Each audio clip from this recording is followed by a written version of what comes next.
After the teeth are filed up to a point, the next step is setting.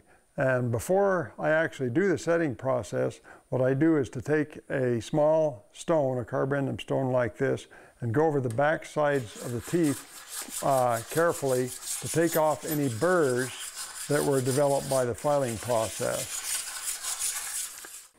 So the setting process is the process of bending each tooth a little bit out away from the plane of the saw.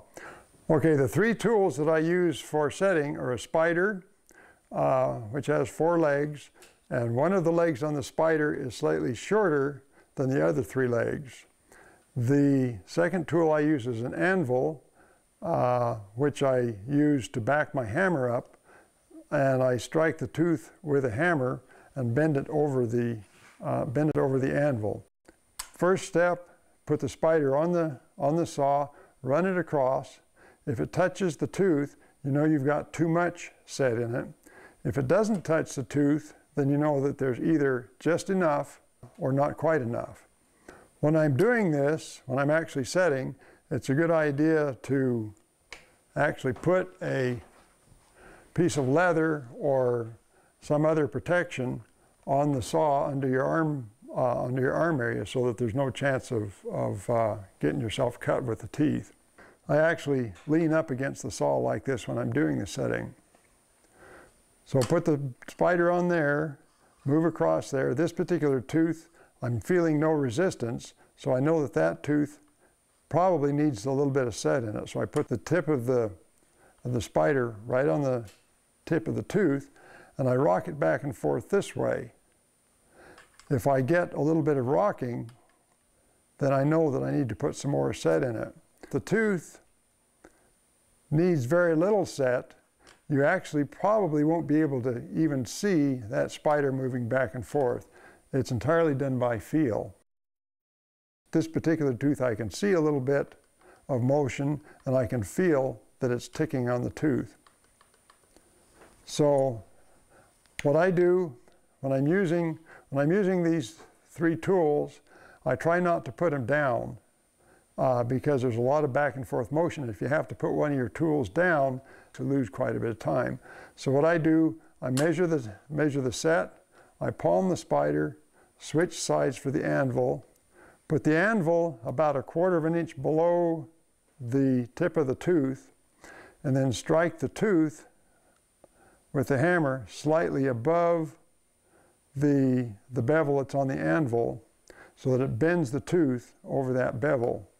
And I strike the tooth probably at a 30-degree angle or something like that, rather than directly at the tooth. I come down on the tooth at a slight angle.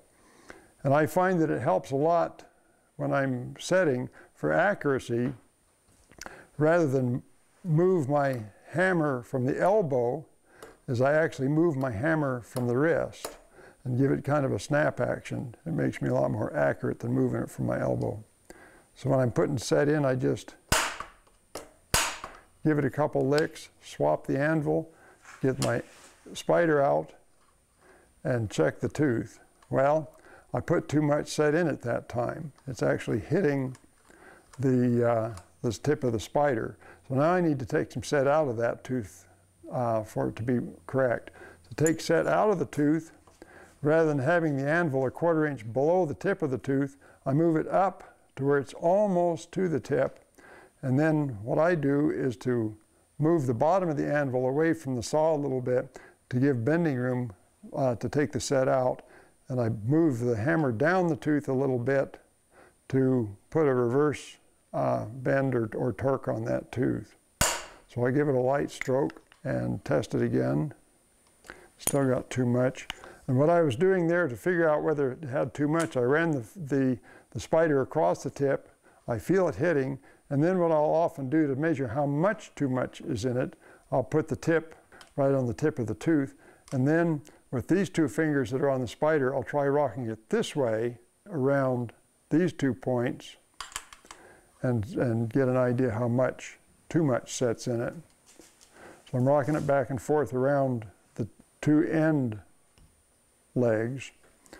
And then to take the set out, some more set out, I just move the anvil pretty close to the tip of the tooth like that and strike it lightly and check it again.